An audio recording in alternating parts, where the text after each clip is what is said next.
Welcome back to TD Bank Garden, where the Celtics lead. I'm David Aldridge. As Marvin Steve told you, Shaquille O'Neal not playing tonight with that right calf injury he suffered in early April against Detroit.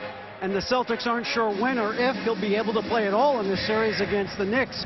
Team physician Brian McKeon said on Saturday that the injury to his calf and Achilles is just in a bad area. Lack of blood flow makes it very difficult for any type of treatment to really work. He's getting round-the-clock treatment from the Celtics medical staff, a lot of deep tissue massage, but they aren't sure when he's going to be able to get back. As Brian McKeon said, the calf area is just one area where medically there just hasn't been a lot of improvement in the last 20 years, Mark. All right, thank you, David. And all, he has missed 45 games this season. Stoudemire off the rim, but Anthony Carter, who had just checked in, was able to come up with that putback. And as this game went on, I thought the Knicks, the one thing that they can do is they put the ball in the basket. And if you allow them to get open transition baskets and you get them in a secondary break, not really a primary break, but a secondary break, they're at their best. Who do you feel comfortable going to now? Well, I always trust them both. They'll come through. All right, thanks, Alan. Thank you, David. Delonte West blocked on that shot as this fourth quarter gets underway. The Celtics outscored the Knicks 20-13 in the third quarter. The Knicks only 5 for 26 shooting in the third as Anthony went 1 of 9. Carmelo now to the bench. Stoudemire forcing one, and it's rebounded by Rondo. Well, one of the things to keep in mind with New York is this is not the Mike D'Antoni team we're used to seeing either in Phoenix or the pre-Carmelo trade team with Ray Felton. For three. That is his second from downtown, and that's a very good sign for the Celtics, who have now moved within 2. Douglas pulling it back against West. Headed down by in the fourth quarter. Here's Douglas. There's a bad shot, rebounded by Jeffries, who's done a nice job. Yeah. And Marv, what I was starting to make the point with the D'Antoni issue is that this is not a running team. Phillips doesn't run, Carmelo doesn't run, so it's a half-court team as Walker gets called for the travel. So unlike D'Antoni's previous teams, this team can't find rhythm and flow and pace in transition, which is the easiest way to do it. They've got to do it by making shots in the half court, and against Boston, that's a tough thing to do. Celtics with Rondo and Allen in the backcourt. Actually, Rondo, Allen, and West, they go 3-guard set. Davis and Green are the big men. Allen for 3. That one's way off and slapped out. Last touch by Boston. Check out the screen by Delonte West, and then a little brush screen from Jeff Green, freeing up Ray Allen. And that's the type of offensive execution that has been missing for the Celtics this past month. Knicks have a backcourt of Douglas and Carter. Tony Stoddard on the floor is Stoudemire. Shot clock down to 6. They double up Stoudemire. And Amari is fouled. Fouled in the act. Nice job by Big Baby sending Amari Stoudemire left, which is what you want to do, but Stoudemire so crafty, just creating that contact and earning himself a couple of free throws. Foul on Davis, his second. Stoudemire 4 for 4 at the line. Well, he's a mighty 6'4" tall. I'm not talking about Amari Stoudemire. It says here he's 6'8" with the hair. Don't miss some slam dunk comedy. Conan is all new weeknights at 11:10 Central. Only on TBS. As Stoudemire misses both free throws. West set up, did not take the 3, and they reset. See Rondo not looking for the shot now. And here's West on a step back. Yes, the game is tied at 64. And that's what Delonte West brings to this team. Another guy who can create a shot.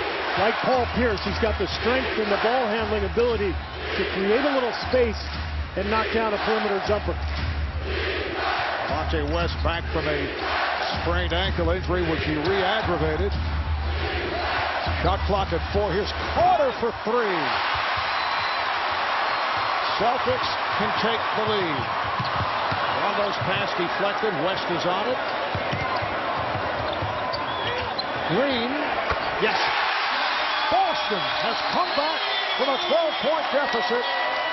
They've taken the lead for the first time since early in the second quarter. Now Boston has just willed its way back into this game with its energy and its defense, and it's starting to pay off at the offensive end with some jump shots. You saw the one from West. Jeff Green chips in, and the Celtics with a 2-point lead. The Knicks only 13 points in the third quarter. That stopped the 7-0 Boston run, and the game is tied. Green kept alive by Rondo. Another Celtic rebound. West lost it. Can he save it in the backcourt? He does! Davis checks the clock. 10 on the 24. See Jeffries playing Rondo and backing away. Shot clock to 5. They double up. Allen shooting. Yes! Oh, man. Tough shot. Stepping back to his right. 18 points for Ray Allen, who is getting his shots tonight. And he's now guarding Carmelo Anthony, so the Knicks rightly go into Melo. He's got the strength advantage. Phillips open off the double. Stoudemire rebounds. Nice follow by Amari Stoudemire. Well, that whole sequence happened because of the mismatch between Carmelo and Allen. Phillips gets the wide open look, and then because of the rotations, Carmelo finds the offensive rebounding lane. Ball away from the ball. I think it's an illegal pick, meaning outside the court. It's not a foul. It's just you're not allowed to set a screen on the sideline or the baseline. Jason Phillips indicating the call. So the ball back to the Knicks. 7.5 remaining fourth quarter. Marv Albert with Steve Kerr, David Aldridge. We're at TD Garden in Boston. Better than 18,000, the usual sellout crowd for game 1 of this best of 7. The officials are now explaining the call to Doc Rivers. Kevin Garnett checks back in. All right, here's another look at it. Well, take a look along the baseline, and I believe it's going to be Delonte West again trying to set the screen. Oh, man. I don't know about that call because there really wasn't a screen set and looked like Ray Allen had passed him already, but his foot was on the line. It was kind of a bang-bang play. Stoudemire lost it. Played tightly by Garnett, leading to the turnover. Davis set the pick. Pierce. Davis. He's been off. And it's snatched by Jeffries. Anthony. Nice lead pass for Stoudemire. Well, Doc Rivers took Ray Allen off of Carmelo by putting Garnett in the game. It allowed Paul Pierce to slide over to Carmelo, but it doesn't matter if you're in transition. Knicks backed up by 2. Rondo, Davis, Garnett, yes, and the game is tied. Well, I think New York has kind of absorbed the blow from Boston, and the Celtics have had to play so hard for a quarter and a half. And I think from here on out, we've got a possession-by-possession game. Stoudemire over Garnett. Yep. They've found a little confidence here, and it's been Amari Stoudemire, and his ability to knock down jumpers has infused his team with a little life. Well, the Knicks with just 8 points thus far in this fourth quarter, all 8 scored by Stoudemire. Pierce, and he draws the foul. He pump faked, and that was 3-point territory, so 3 free throws coming up. That's just the second transition hoop from New York all night. They needed it. Stoudemire with the finish.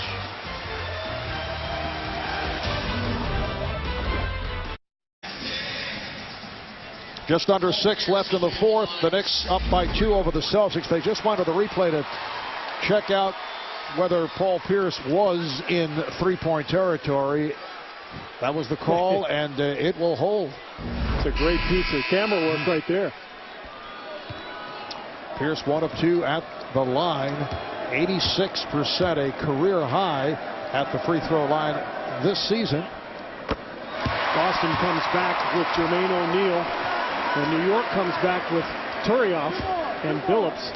And you're seeing D'Antoni go with Billups and Tony Douglas in the backcourt. And I think he likes the fact that he's got two guys who can make plays off pick and roll, and who can shoot threes against this defense of the Celtics that has picked it up here in the second half. How about Chauncey Billups, who spent the first half of his rookie year as a Celtic, was the 3rd overall pick in the draft, taken by Boston, then was traded to Toronto in February of his rookie year in the deal for Kenny Anderson. Not often you see the 3rd overall pick get traded halfway through his first season. And not often you see a guy traded around as frequently as Chauncey was and become such an outstanding player. That's exactly right. Eventually. Nice pass. Turiaf scores, and he has had a big ball game. 9 points for Rony Turiaf. And you see Boston loading up its defense, trying to help out on Carmelo and Amari, and as a result, leaves a wide open lane there for Turiaf. Here is Garnett, forced into a difficult shot by Turiaf. Rony Turiaf, one-time Laker, one-time Warrior. Anthony to the rim is blocked and fouled by O'Neal. And another good play from Turiaf, setting that screen on the perimeter. I was talking a moment ago. Chauncey going against number 25. Steve Kerr puts a move on Steve. It's an offensive foul. This is Chauncey in his days as a Celtic, played 51 games. Rick Pitino, then the head coach of Boston, and Chauncey wanted to clear things up because he felt that there was the feeling that he and Rick did not get along. He said that was not true. They wanted a veteran point guard, whether that is the case. Well, those were tough times for Yes. Rick Pitino and the Celtics, and who can ever forget the famous Pitino press conference when he said, Larry Bird is not walking through that door, Kevin McHale not walking through that door. Oh, man. It was a rough decade for the Celtics. Just under 5 left in the 4th.